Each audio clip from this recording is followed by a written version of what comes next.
Assalamualaikum warahmatullahi wabarakatuh. Waalaikumsalam warahmatullahi wabarakatuh. Bismillahi walhamdulillah wala haula wala quwata illa billah. Wassalatu wassalamu ala rasulillah Sayyidina Muhammadin rasulil huda war rahmah wa ala alihi wa ashabihi alladzina yunhidunana ila ibadatillah amma ba'du. Yang sama-sama kita hormati Bapak Ketua Dewan Pertimbangan MUI Kutai Timur Bapak Haji Sobirin, Bapak Ketua MUI Kutai Timur Bapak Haji Adam, Bapak-bapak dan Ibu yang saya hormati, alhamdulillah kita semuanya sehat pada hari ini dan bisa kumpul bareng dalam rangka kegiatan meningkatkan kualitas majelis ulama. Dan yang kita bicarakan adalah sinergi. Sinergi diperlukan dimanapun juga karena kita punya perbedaan. Perbedaan posisi, perbedaan peran, kemudian perbedaan keahlian. Posisi kita berbeda dengan umara. Keahlian kita berbeda dengan umara. Kemudian otoritas kita juga berbeda. Tapi ada kesamaan. Jadi perbedaan itu disinergikan dalam rangka saling melengkapi. Apa yang dimiliki umara tidak dimiliki ulama. Begitu sebaliknya.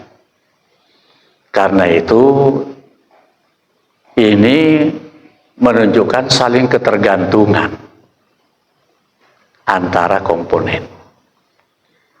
Ada satu hadis yang kualitasnya memang tidak terlalu bagus, sehingga terlalu jarang diungkapkan. Bahwa ada dua kelompok manusia, kalau dia baik, umat itu baik. Ulama dan umara. Karena kualitas hadis itu tidak terlalu tinggi, maka jarang sekali diungkapkan. Tapi tidak berarti tidak bisa kita jadikan pedoman. Tetap boleh menjadi pedoman. Dalam perjalanan sejarah, bukti-bukti sinergi itu ada. Ada. Misalnya, di dalam masa revolusi, Presiden minta tolong dengan Hasyim Asy'ari. Bagaimana supaya bisa mempertahankan Surabaya. Fatwanya itu berdampak luar biasa. Presiden itu sudah ketar-ketir, Pak. Sekutu datang masuk Medan, 1 hari dikuasai. Berikutnya masuk Padang, 1 hari dikuasai. Masuk Jakarta, 1 hari dikuasai. Semarang, 1 hari dikuasai. Jadi Presiden ketar-ketir. Sekarang ke Sekutu menuju Surabaya. Kalau bukan karena resolusi jihad itu, Surabaya tidak akan bisa bertahan begitu lama, baru bisa dimasuki Sekutu. Satu contoh. Contoh yang lain adalah pada saat tahun 48. Negara ini kacau. Presiden Soekarno itu bingung gimana mengatasi pertengkaran, perdebatan yang tidak kunjung habis. Kabinet itu 1 tahun ganti, 2 tahun ganti, sulit bertahan sampai 3 tahun. Apa yang bisa dikerjakan oleh kabinet? Masih parlementer, Pak. Ya. Kepala pemerintahan itu Perdana Menteri, Presiden kepala negara. Apa yang dilakukan oleh Soekarno? Menemui Bisri Samsuri. Gimana Kiai ini? Negara kita tidak bisa akur-akur. Maka Bisri Samsuri mengatakan, nanti pasca Ramadan kumpulkan semuanya. Kita berbicara antar sesama kita dan tidak ada yang dominan. Dan bahasa yang dipakai adalah halal bihalal. Halal halala. Bukan halal hukum, tetapi mencairkan yang beku. Saya ucapkan selamat datang kepada Bupati Kutai Timur, karena saja ada yang sesuai dengan sini.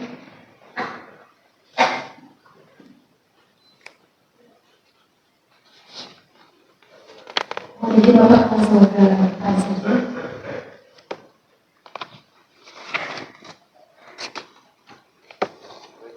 Alhamdulillah. Bapak Ibu peserta Alhamdulillah. Maaf. Jadi ada masing-masing terlebih dahulu. Kemudian Bapak Ibu. Betul. Itu contoh Pak ya. Maaf saya lanjutkan Pak Bupati. Itu contoh. Contoh yang lain adalah sejarah lahirnya Majelis Ulama. Presiden atau pemerintah ingin membuat undang-undang pernikahan, perkawinan. Nomor 1 tahun 74. Sejak tahun 1973, ada penolakan yang luar biasa dari umat Islam terhadap rancangan itu. Kenapa ditolak? 11 pasal bertabrakan dengan Al-Quran. Karena yang merancang bukan ulama. Rujukannya adalah rujukan undang-undangnya pemerintah Belanda. 11 pasal itu bagaimanapun kalau diusahakan itu menabrak ayat Al-Quran dan hadis. Maka luar biasa penolakan itu. Ternyata yang menyelesaikan persoalannya hanya satu orang, Kiai Haji Bisri Samsuri. Namun Pak Harto bicara empat mata, ini gampang sebenarnya. Kalau 11 pasal itu diubah atau dihilangkan. Dan akhirnya Pak Harto setuju. Mulus peran ulama. Peran ulama. Maka lahirlah Undang-Undang Nomor 1 tahun 74. Tapi hampir 2 tahun bergelut. Karena umat pasti tidak bisa terima kalau itu melanggar Al-Quran. Salah satu contoh dalam pasal itu adalah anak kandung dan anak angkat sama statusnya. Artinya hak warisnya sama. Itu bertabrakan nanti dalam urusan perkawinan. Anak kandung kan boleh kawin dengan anak angkat. Kalau disamakan kan tidak boleh kawin. Anak angkat tidak punya hak waris. Kalau disamakan punya hak waris. Itu kan menabrak.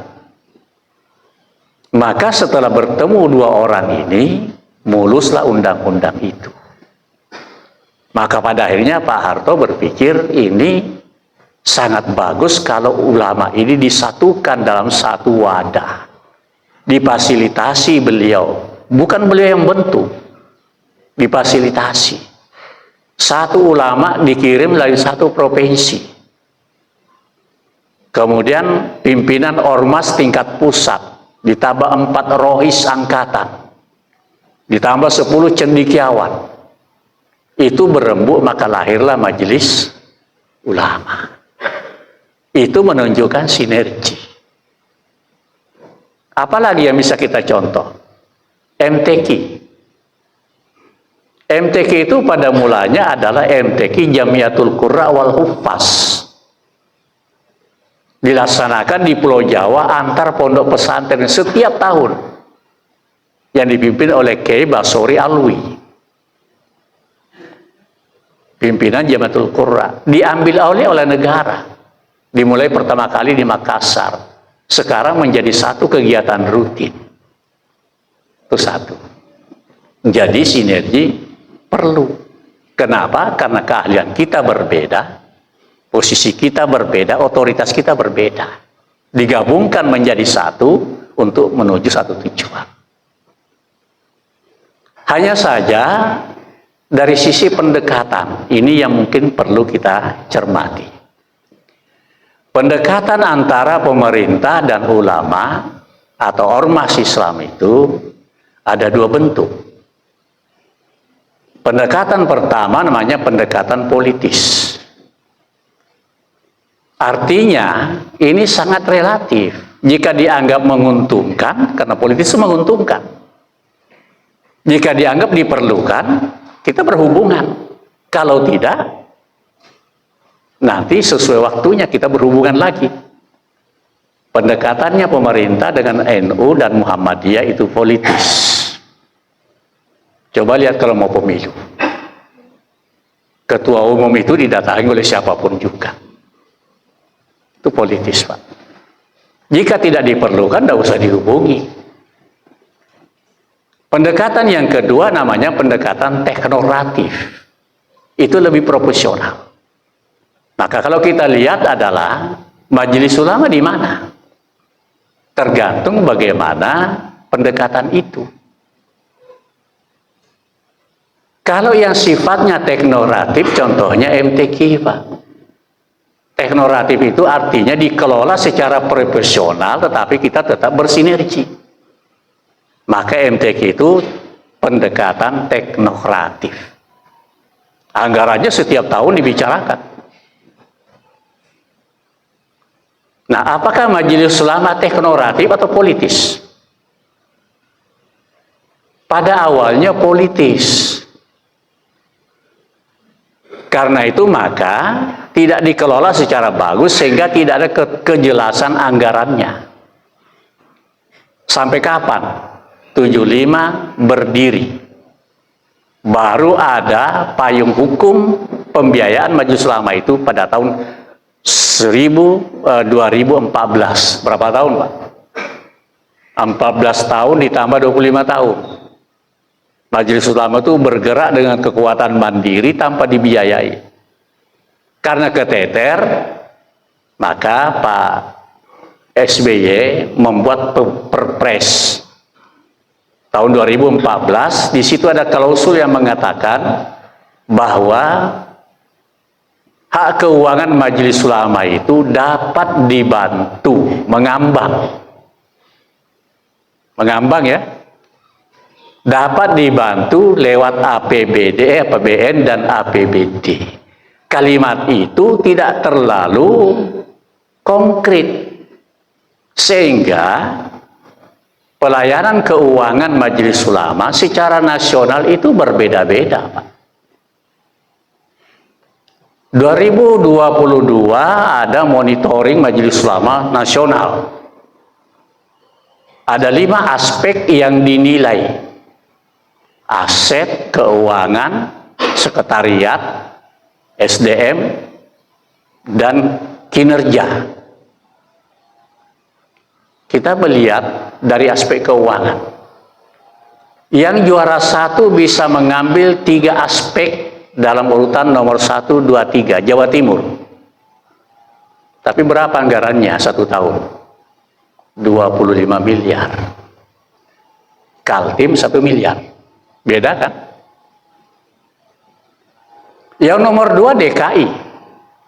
Dia bisa mengambil 2 aspek dalam urutan 1, 2, 3.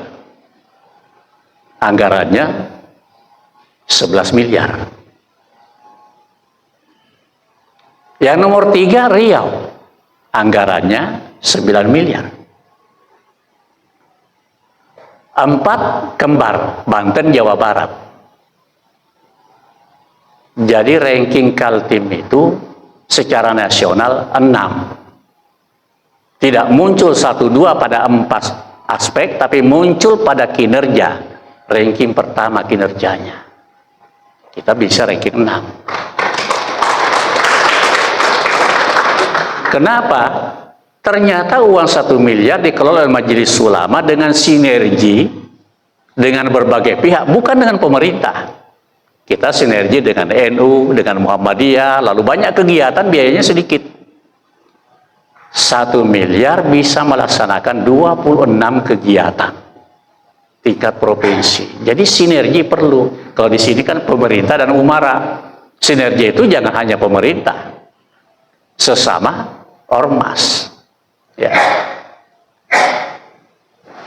Tetapi di mana letak kepentingan pemerintah pada majelis ulama? Saya ngambil contohnya di Kaltim aja.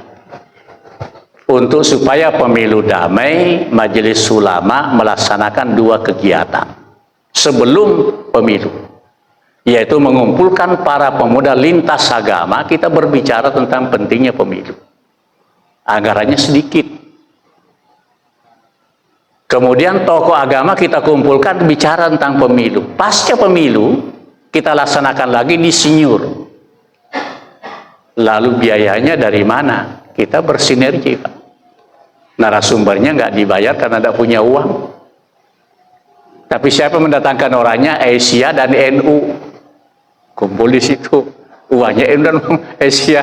Jadi tolong ini. Cuma kalau memang ulama dan umara harus kita sinergikan dalam berbagai program, karena banyak perbedaan dan kepentingan kita, maka kita kepingin berubah dari politis ke teknokratif. Mudah-mudahan bisa terjangkau. Ya. Jadi majelis ulama itu saya menganggapnya setengah teknokratif, karena memang dapat dibantu. Kadang dapat, kadang tidak dapat. Ya. Tapi alhamdulillah dari semua kabupaten kota di Kalimantan Timur, Kutim itu termasuk agak lumayan. Buktinya bisa mendatangkan sekarang. Saya nggak tahu biayanya dari mana, biaya masing-masing. Buktinya itu. Nah ini pentingnya kita bersinergi. Ada persamaan antara ulama itu dan umara dari sisi peran. Saya ingin menyampaikan, mungkin tidak sesuai dengan teks. Apa perannya majelis ulama dan persamaannya dengan persentuhannya dengan umara? Peran pertama, karena ulama itu adalah memang berkecimpung dalam pembinaan moral dan keagamaan, maka peran pertama ulama itu adalah himayatul ummah. Memelihara umat. Dipelihara keyakinannya, dipelihara ajarannya, jangan sampai ada yang menyimpang. Dan salah satu tugas majelis ulama itu adalah mewaspadai adanya ajaran-ajaran yang menyimpang. Itu jangan sampai berkembang. Itu tugas kita, himayatul ummah. Wilayah kita, wilayah keagamaan. Kita baru 2012-2022 MUI itu melaksanakan penelitian tentang ajaran yang berkembang di Kaltim itu. Banyak yang aneh-aneh. Banyak yang aneh-aneh, menyimpang. Salah satu contohnya adalah kita bisa saja masuk surga dengan membayar uang 50 juta. Ada. Di Kaltim itu ada.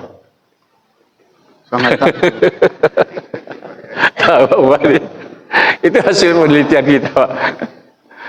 Ada yang seperti itu. Jadi bisa aja masuk surga kan? Ada yang jamin asal bayar 30 juta. Itu salah satu contoh saja. Nah itu himayatul ummah. Maka tolong cermati di masyarakat kita masing-masing adanya perkembangan ajaran-ajaran yang menyimpang itu. Kalau tidak nanti masyarakat kita tersesat. Kemudian yang kedua, peran majelis ulama itu adalah sadiqul hukumah, mitra kerja pemerintah. Karena pemerintah punya kewajiban bagaimana mensejahterakan masyarakat, maka kita punya kewajiban bermitra di situ. Karena kesejahteraan itu tidak hanya lahir, tapi juga kesejahteraan yang bersifat batin. Bersama-sama pemerintah, maka kita punya kewajiban yang sama, yaitu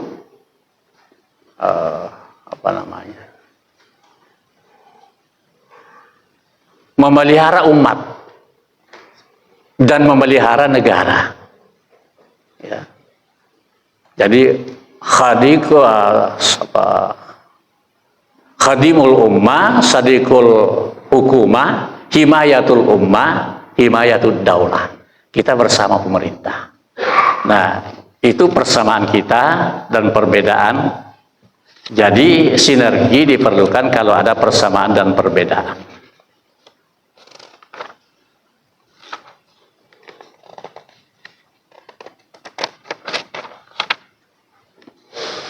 Bagaimana bersinergi? Melibatkan beberapa elemen. Ini jadi loncat.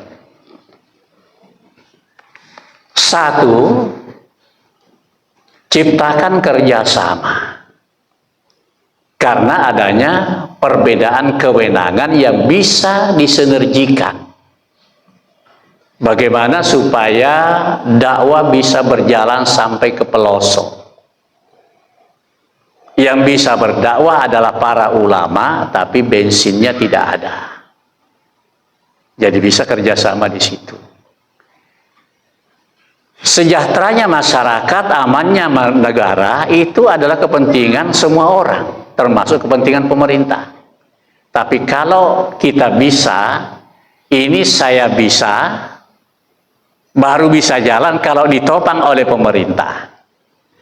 Ini diperlukan oleh pemerintah, baru bisa musul kalau ditopang oleh ulama. Jadi diperlukan kerjasama. Tetapi kita harus tahu posisi kita, komplement kita itu apa. Peran kita apa yang bisa kita berikan dan apa yang diberikan oleh pemerintah. Lalu ciptakan keselarasannya. Jadi kohesi diperlukan, lalu menuju kepada tujuan bersama. Contoh kita mengambil satu daerah terpencil. Yang di sana masalah pendidikan agamanya kurang, masyarakatnya belum sejahtera, dakwahnya tidak ada. Ulamanya tidak ada, berarti harus kita kirim dari Sangatta ke situ. Dipilih orangnya, tapi orang yang bisa dikirim, bisa tinggal misalnya 1 minggu di situ, di sana nggak bisa membiayai. Maka di sini kita perlukan kohesi. Itu salah satu contoh yang bisa kita lihat. Tetapi di dalam hal ini kita memang harus saling mempercayai.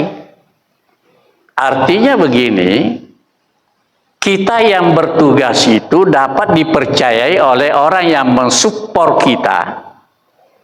Dan kita yang bertugas juga mempercayai orang yang bisa mensupport kita. Jadi saling mempercayai satu sama lain. Kalau saling mencurigai, maka itu tidak mungkin. Itu tidak mungkin. Jadi betapa eratnya persoalan yang seperti ini.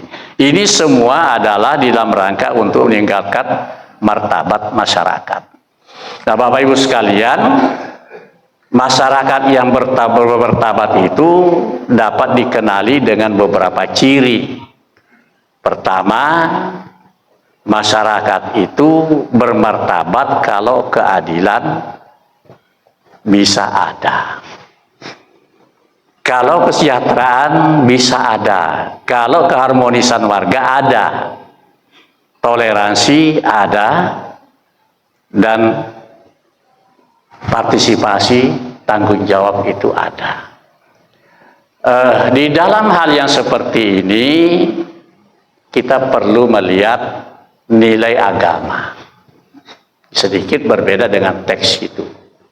Karena ini ada kaitannya dengan yang diperlukan oleh pemerintah itu nanti adalah bagaimana masyarakat itu tentram. Nilai agama dalam semua ajaran agama itu ada nilai yang sifatnya spesifik. Berbeda antara satu agama dengan agama yang lain. Ini wilayahnya wilayah peribadatan dan keyakinan. Itu spesifik. Nah, di dalam hal ini di Indonesia kita mengenal ada 6 agama yang tentu spesifik ajarannya tentang peribadatan dan keyakinan itu berbeda. Ini tolong jangan disikapi secara negatif. Ini kekayaan. Kita hormati agama mereka supaya kita juga dihormati agama kita. Dan ini yang dikatakan dengan toleransi beragama di dalam bidang itu. Kita memerlukan itu. Ulama perlu itu. Kenapa? Karena tugas kita adalah menciptakan kesejahteraan masyarakat. Agama negara yang masyarakat yang tidak damai di dalamnya itu tidak akan sejahtera. Jadi kita perlu. Rumusannya jelas. Lakum dinukum waliyadin, itu jelas. Tetapi ada nilai agama yang bersifat universal. Kalau yang tadi otoritasnya ada pada pemimpin agama dan tokoh agama termasuk ulama, yang universal ini otoritasnya berada pada pemerintah. Jadi pemerintah harus mengayomi agama itu secara sama dengan adil. Ya, kadang-kadang kita suka salah paham di sini. Pemerintah punya kewajiban mengayomi semua agama secara adil, tetapi yang kita harapkan dari pemerintah itu dan semua agama sama nilainya pada semua agama, yaitu nilai kemanusiaan. Yang pertama adalah kita semua kepingin aman. Semuanya kepingin aman. Semuanya kepingin sejahtera. Semuanya kepingin keadilan itu tegak. Semuanya kepingin hukum berjalan. Nah, oleh karena itu Bapak Ibu sekalian, ini tolong juga kita ciptakan kondisi yang bagus di dalam rangka toleransi beragama di negara kita. Dengan melihat 5 hal tadi, masyarakat yang bermartabat adalah masyarakat yang didasarkan pada nilai-nilai keadilan, kesejahteraan, keharmonisan, toleransi, partisipasi, dan tanggung jawab. Jadi 5 itu tadi. Sinergitas dan martabat merupakan 2 konsep yang penting dalam Islam. Dan keduanya didukung oleh ajaran Quran dan hadis. Ini kita kutipkan satu ayat Al-Quran, Ali Imran ayat 159. Fabima rahmatim minallahi lintalahu.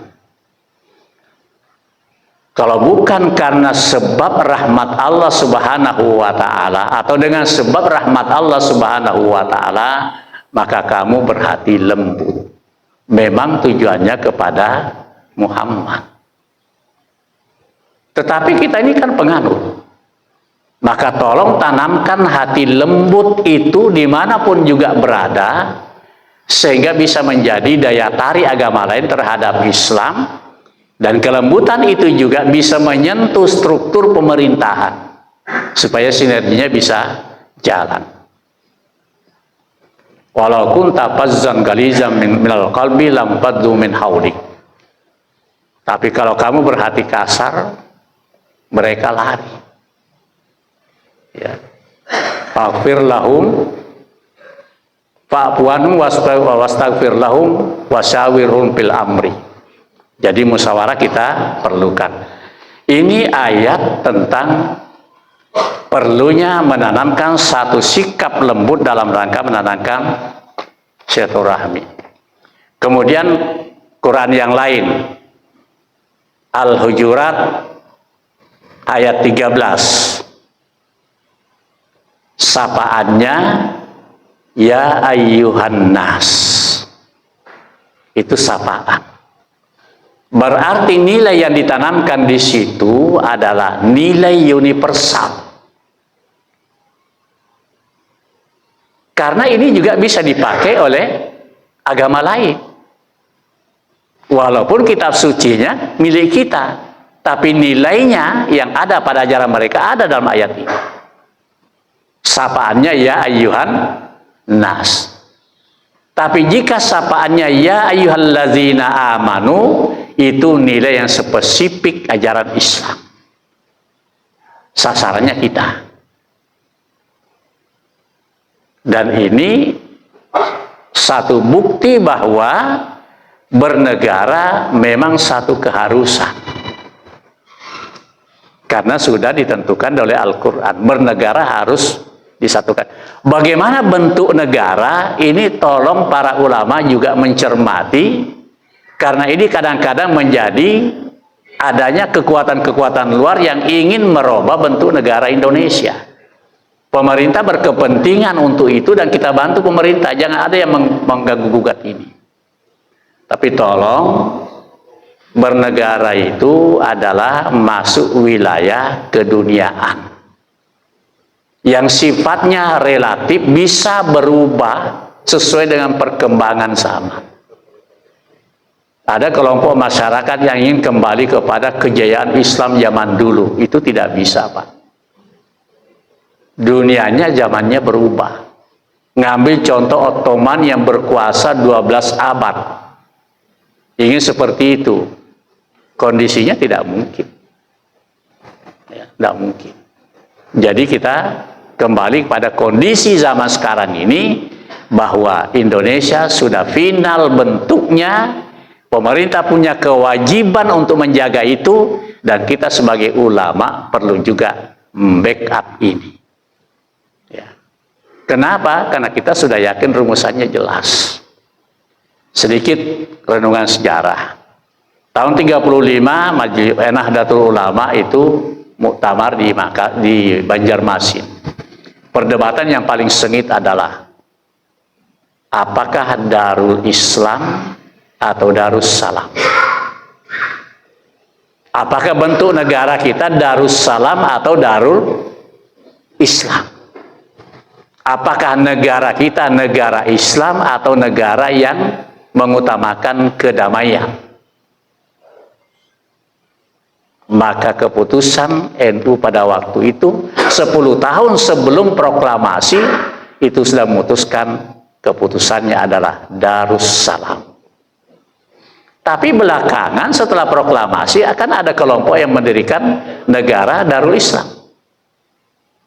Ya, karena perbedaan pandangan politik. Karena itu benih-benihnya sampai sekarang masih ada. Ini tolong diamankan berdasarkan ayat ini. Berdasarkan ayat ini. Jadi berbangsa, bersuku-suku itu sudah takdir yang kita terima, bahwa Indonesia adalah negara yang begitu besar dengan problemanya yang begitu banyak. Kita perlu bersinergi antara ulama dan umara untuk mengamankan Indonesia. Tanamkan kebanggaan, Pak, karena kan masih banyak yang suka merondong itu. Tanamkan data-datanya begini. Dari sisi wilayah, luasnya wilayah, Indonesia itu adalah negara yang ke-15. Maroko masih lebih luas dari Indonesia.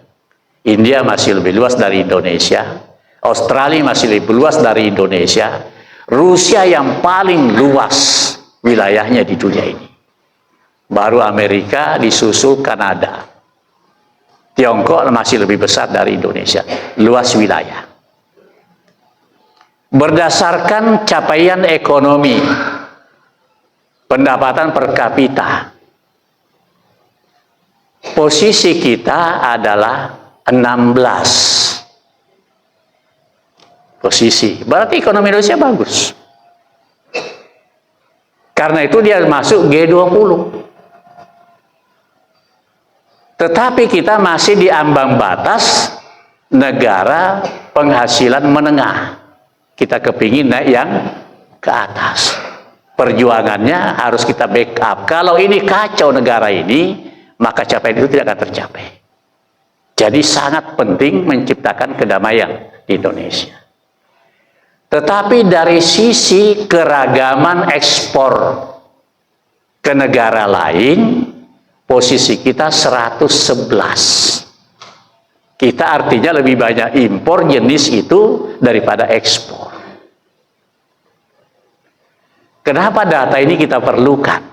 Untuk memotivasi kita bahwa ini harus semua aspek berjalan, keagamaan berjalan, pemerintahan berjalan, ekonomi juga berjalan.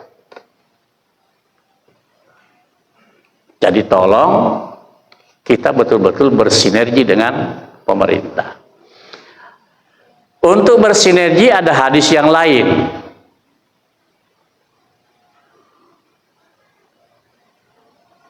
Al-muslimun kal bunyan yasuddu ba'duhu ba'da. Ini kok mukmin ya? Rasanya al-muslimun ya. Itu salah ketik, Pak. Tapi bukan sapian. Ya. Al-muslimun itu al-muslimun. Saya lupa Pak.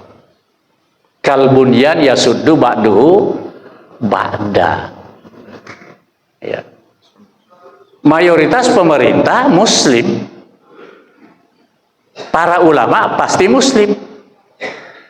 Maka di sini dalilnya sinergi. Kal bunyan yasuddu ba'duhu ba'da. Supaya ikhlas maka ada hadis. Khairun nas ampuhum bin nas. Ini hadis untuk motivasi kita. Masih ada yang lain mungkin. Ya. Khairun nas ampuhum bin nas.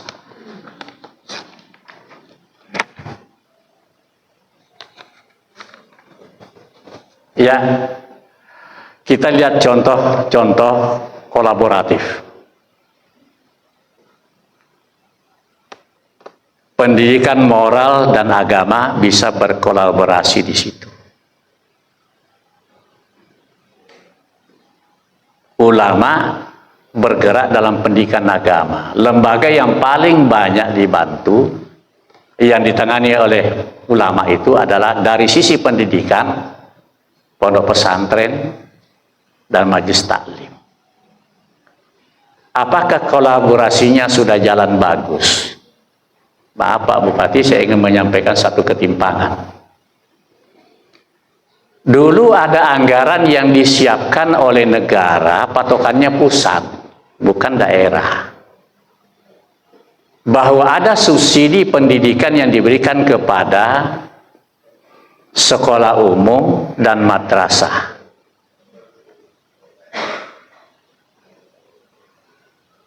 Tetapi ketidakadilannya adalah besaran jumlah yang diterima oleh di madrasah itu hanya 1/4 dari sekolah umum. Misalnya, ini anggaran 1 tahun 1 juta untuk 1 anak sekolah umum. 1 juta ini jika lari ke madrasah untuk 4 orang. Tidak adil. Dulu Pak. Sehingga sekolah umum itu laju pesat, madrasah berkembang atas kekuatan masyarakatnya, bukan dari negara. Tapi setelah ada undang-undang tentang pondok pesantren, sama. Ya, sekarang jadi sama. Itu bagaimana kita bersinergi tentang keadilan, tentang pendidikan. Pemberdayaan ekonomi. Kalau kepingin sejahtera, leading sektor kita di Kalimantan Timur tentang 11 komisi itu adalah yang paling kami kembangkan adalah pemberdayaan ekonomi umat untuk di Kaltim. Kenapa MUI Kaltim mengambil itu? Karena ada IKN. Kalau masyarakat kita tidak disiapkan sedemikian rupa tentang pemberdayaan ekonominya di Kaltim, orang-orang yang datang dari luar itu datang dengan skill dan modal serta tekad, punya pengalaman. Nanti orang Kaltim seperti orang Betawi di Jakarta. Maka kita prioritas ini. Karena itu komisi yang paling aktif di Kaltim itu adalah Komisi Pemberdayaan Ekonomi Umat. Insya Allah tahun 2025 kita akan rapat koordinasi tentang komisi itu di PPU. Tahun 2025 Kaltim akan menjadi tuan rumah PINBAS, Rakornas PINBAS, Pusat Inkubasi Bisnis Syariah. Jadi kita tidak lagi sekedar berpikir bagaimana berdakwah, bagaimana mengembangkan pondok, tetapi bagaimana pondok itu bisa berproduktif dari sisi ekonomi. Santri-santri harus kita bekali lagi dengan kemampuan bisnis. Saya pernah bertemu dengan almarhum Tolha Hasan waktu ke Samarinda dalam rangka ingin memberikan masukan kepada Bunga Bangsa. Saya sedikit iseng tanya kepada beliau waktu ke pondok saya bilang, Pak Kiai, ini bagaimana sebenarnya pola pendidikan di pondok? Dia bilang, tolong kembangkan kemampuan teknis berusaha. Karena sedikit guyonan beliau mengatakan, lulusan pondok itu kalau ada yang jadi kiai, itu bisa dihitung jumlahnya. Paling banyak 10%. Bisa-bisa hanya sekitar 5%. Itu lebih kecil prosentasenya dibanding dengan lulusan santri yang berprofesi menjual minyak harum di masjid-masjid. Guyonan Pak Tolha. Ya. Jadi kita memerlukan pemerintah ikut memperhatikan ini. Pemerintah pasti berpikir itu, Pak. Ya, pasti berpikir itu. Bagaimana supaya masyarakat Kaltim bisa mengambil kue IKN. Dan itu jangan hanya berpikir sekitar PPU dan Balikpapan. Masuk sampai kota-kota di seluruh Kalimantan Timur. Itu dampaknya sampai ke situ.